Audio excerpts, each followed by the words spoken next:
দক্ষ ডাক্তার হওয়ার উদ্দেশ্যে যারা আমার সঙ্গে যুক্ত হয়ে আছেন তাদের উদ্দেশ্যেই প্রতি সপ্তাহে 2 দিন মঙ্গলবার এবং বৃহস্পতিবার 2টি ম্যাটেরিয়া মেডিকা থেকে ওষুধ নিয়ে আলোচনা করি।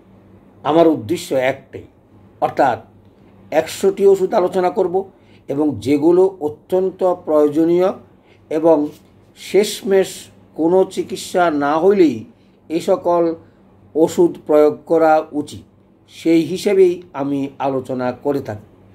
আজকে যেই ওষুধটি আলোচনা করব, প্রথমেই সতর্কতার সঙ্গে সবার উদ্দেশ্যেই বলছি, অযথা নশোস ওষুধগুলো প্রয়োগ করবেন না। এটা থেকে দূরে থাকার চেষ্টা করবেন।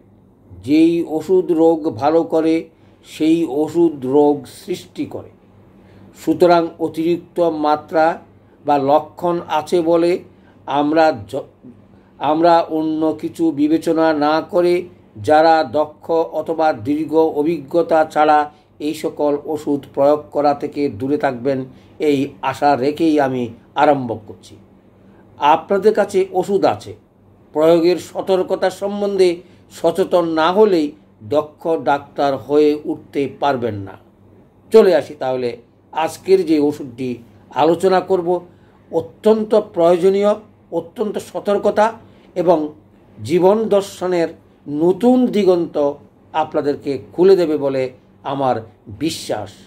তার আগে সতর্কতা একটাই, কোনো রকমের মাত্রা জ্ঞান না জেনে ওষুধ প্রয়োগ করবেন না এবং গভীর ক্রিয়াশীল ওষুধগুলো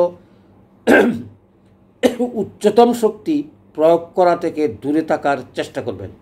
চলে আসি তাহলে, ওষুধটার নাম হচ্ছে থাইরয়েডিনাম।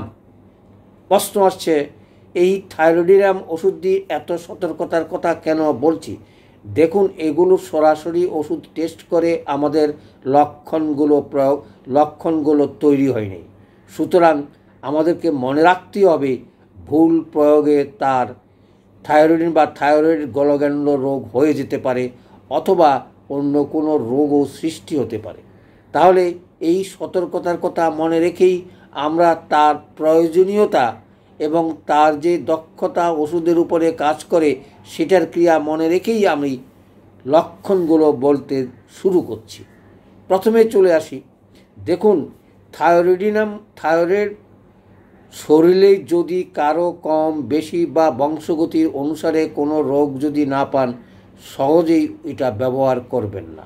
সিম্পল ওষুধগুলো ব্যবহার করতে যখন 2-3 মাস কোনো রোগের চিকিৎসা করতে পারছেন না, এলোপ্যাথিকে চিকিৎসা হচ্ছে না, রুগীকে দেখতে অনেকটা কিম্বুৎকিমাকার অথবা কোনো কঠিন কোনো রোগ তার শরীরে আছে, থাইরয়েডের গণ্ডগোলের কারণে, এই সকল দৃষ্টি অথবা অটিজম বলেন, অন্য কোনো যাই বলেন, সেগুলোর লক্ষ্য রেখেই আমরা ওষুধটা প্রয়োগ করব। প্রথম কথাই যদি চলে আসি লক্ষণের, স্নায়বিক দুর্বলতা। স্নায়বিক দুর্বলতা আমাদের অনেক ওষুধে আছে। সুতরাং খালি স্নায়বিক দুর্বলতা পেলেই আমরা এটা প্রয়োগ করব তা না। তার আগে আমি বলছি, T2 T3 অর্থাৎ গলগণ্ড রোগ না থাকলে বা বংশগতিক্রমে এই রোগের কোনো রকমের কারণ যদি শরীরে না থাকে বা তাহলে এই ওষুধ প্রয়োগ করবে না। কারণ হলো, এই ওষুধটা তৈরি হয়েছে ভেড়ার বাছুরের থাইরয়েডের গ্রন্থি শুকিয়ে অথবা শুকনা করে তার বিচ্ছিন্ন প্রস্তুত থেকেই এই ওষুধ তৈরি। তাহলে বুঝতেই পাচ্ছেন এই নশোস ওষুধটি কত গুরুত্বপূর্ণ এবং প্রয়োগ করার আগে কত সতর্কতা প্রয়োগ করা ছিল। আবারও বলছি, ভেড়ার বাছুরের থাইরয়েডের গ্রন্থিগুলো শুকিয়ে বিচ্ছিন্ন করে সেখান থেকেই এই ওষুধটা তৈরি। তাহলে বুঝতেই পাচ্ছেন এটার ক্রিয়া কার্যকলাপ কত গভীর এবং কত সুন্দর। সেটাই লক্ষণ থাকলেই ওষুধ দিবেন, সেটা থেকে দূরে সরে আসেন। লক্ষণ ব্যবহার করারও কতগুলো নিয়ম শৃঙ্খলার আগে এই সতর্কতাই শুরু করছি। তাহলে প্রথমে গেল স্নায়বিক দুর্বলতা, তারপরে যেটা আসবো দেহ মনের খর্বতা। দেখুন, দেহ মনের খর্বতা ভ্যারাইটি আকার আমরা আলোচনা করেছি, এর আগে অনেকগুলো আলোচনা আমরা ওষুধে করেছি। সেগুলি যদি আপনার ক্রিয়া না করে, কাজ না করে, অথবা মায়াজমের শরীর তার কাছে 3 রকমের মায়াজমে মিলে যোগাখিচুড়ি শরীরে লক্ষণ প্রকাশ করে, তাহলেই আমরা থাইরয়েডিনাম ওষুধ দিয়ে প্রয়োগ করার চেষ্টা করব। অর্থাৎ যেই রোগীর 3টা মায়াজম আছে এবং সেটা টিউবারকুলোসিস থেকেও অনেক গভীর, তার কারণ একটাই, সে সকল রকমের ওষুধের অথবা শরীরের ফেল করলেই আমরা সেই ওষুধটা প্রয়োগ করব। এবং থাইরয়েডের কোনো রকমের ট্রাভেলস থাকলে অথবা গণ্ডগোলের ইতিহাস অথবা বংশগতিত যদি ইতিহাস থাকে অথবা এই যে আমি লক্ষণগুলো কথা বলবো সেগুলো চিন্তা করেই ওষুধটা প্রয়োগ করার চেষ্টা করবেন। ফলাফল আপনার হাতে। প্রয়োগের বাধা আমি বলছি, যেমন যখন আমি মাত্রা জ্ঞানের কথা বলবো তখন আলোচনা করি। চলে আসি, দেখুন কি সুন্দর মেডিসিন।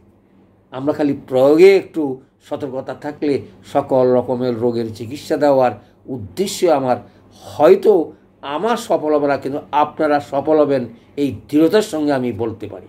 তার কারণ আমি তো আমার চোখ খুলতে খুলতেই আমার বছর শেষ, 70-80 বছর বয়স হয়ে গেছে, কিন্তু আপনাদের চোখ এই হোমিওপ্যাথিক পাস করার সঙ্গে সঙ্গে ভিডিওগুলো যদি প্রত্যেকটা ভিডিও উপলব্ধি করতে পারেন তাহলে কোনো রোগের চিকিৎসা আপনারাতে হবে না এটা বলা যাবে না।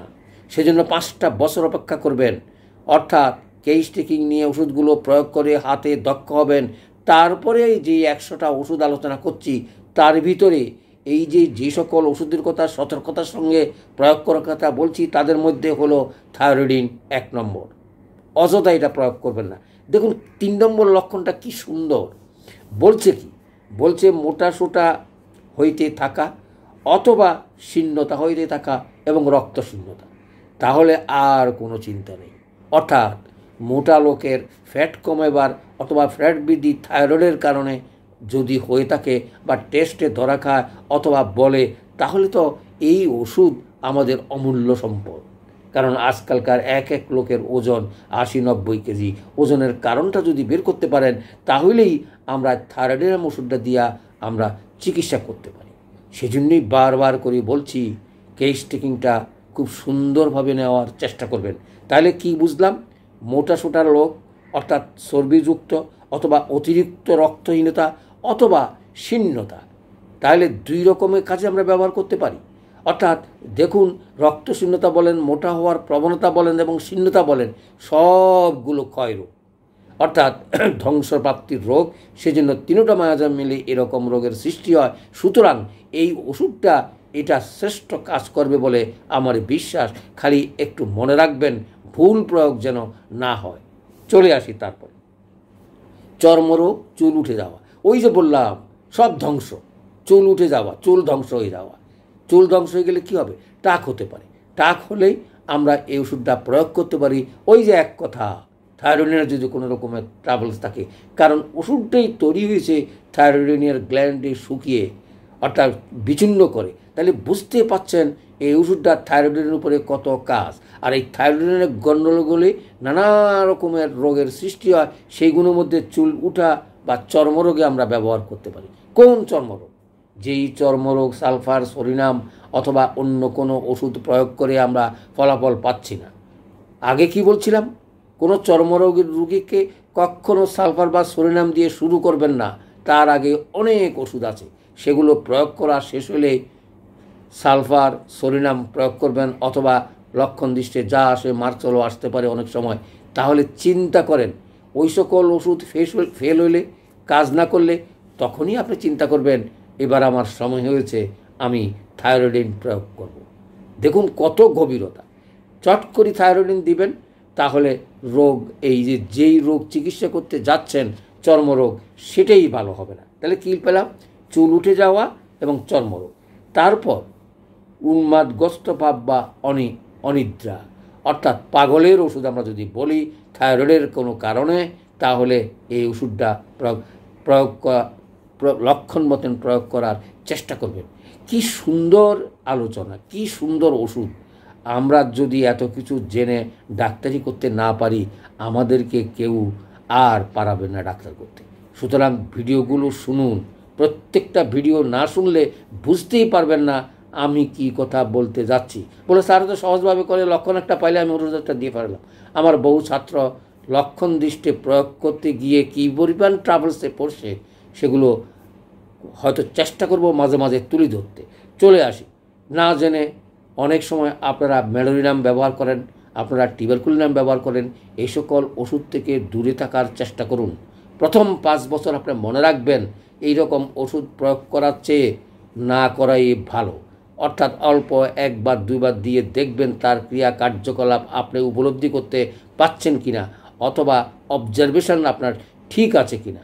যত দক্ষতার সঙ্গে অবজারভেশন 5 বছরে তৈরি করতে পারবেন কেস টেকিং নিয়ে, আপনিই দক্ষ ডাক্তার হয়ে উঠতে পারবেন।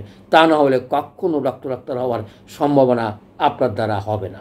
চলে আসি, তারপরে ওই যে বললাম লিভার কাটিয়া ফেলার মতন লিভারের ব্যথা বেদনা, অর্থাৎ অন্য ওষুধে কাজ না করলেই আমরা চিন্তা করব লিভার উপরে। তার কারণ এহেন কোনো অঙ্গ নাই, এহেন কোনো রোগ নাই এ সকল কারণে সৃষ্টি না হয়।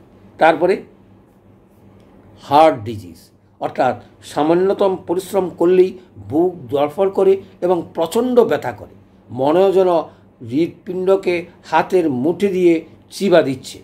এই যে থাইরয়েডের কারণে অথবা এই সকল রোগ, কঠিন রোগ যেগুলো আমরা অনেক সময় ভালো করতে পারি না, সেগুলোই আমরা এটা ব্যবহার করতে পারি। তাহলে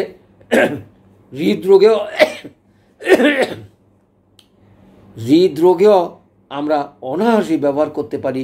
হৃৎপিণ্ডে যদি ব্যথা থাকে এবং পরিশ্রমে বুক ধড়ফড় করে এবং ব্যথাও প্রচণ্ড এবং মনও যেন হাতের মুঠো নিয়ে চিবা দিয়ে সেই হার্টকে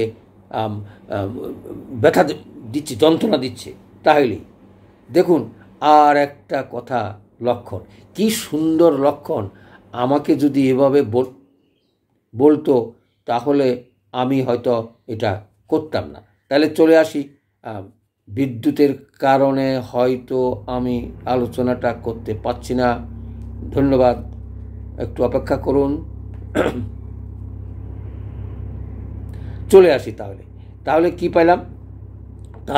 পেলাম, ঝিনঝিন রোগ, যেটা হয়তো আমরা সালফার দিয়ে অনেক সময় ভালো করি। এই যে ঝিনঝিন রোগের অনেকেই বলে, কিন্তু আজকে আমার মনে হয় আমরা মূল ওষুধের সন্ধান পেয়েছি।